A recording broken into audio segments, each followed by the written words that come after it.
Hi there, welcome to this video. My name is Ruth Power.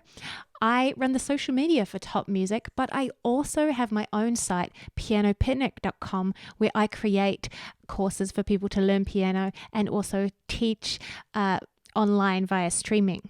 Today I wanted to do a little bit of a test between some different microphone options so you can hear the difference in terms of the quality of the sound, so that when you're looking for a microphone for your teaching setup, you have a better idea of what it is that you're after.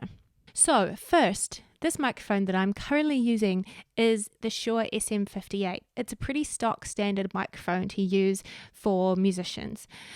It's also great for talking into. It just gets a clear, good quality sound, and you can hear how I'm talking right now. What's making it even better though is the addition of this thing here. So this is called a sock, basically a microphone sock, and you chuck it on top and it's just a little foam cover that basically cuts out some of the mouth sounds that come through when you're talking, and plosives, so letters like p, t, k are sort of less abrasive, and it generally gives a smoother sound to the recording. So let's check out another microphone. Now I'm not talking into the microphone, I'm not recording from the microphone at all. I'm just talking to the camera where you guys are. So you can hear the difference of what it sounds like when I'm just talking to the microphone camera as opposed to a nice close mic. Now let's try this microphone again, but this time let's compare it with taking the sock off.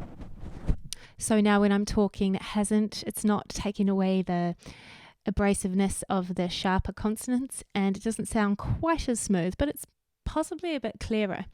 The other thing is that when I'm breathing, if I am breathing a bit into the microphone, you can hear that a bit more, and it sort of makes an airy sound when I don't have this little sock on the microphone. So this microphone that I'm holding is called a Blue Snowball. It's a USB mic, so it's nice and easy to plug it into your computer, and you don't need an audio interface like you do when you're using a professional microphone. But you'll notice the difference in audio quality is there, and it's not quite as good, but it's an easy option if you're just having a quick Skype meeting or something like that. Hopefully now you have a better idea of the difference in audio quality with different microphone options, so you can go out there and you can choose the best one for you and your setup and what it is you're trying to achieve.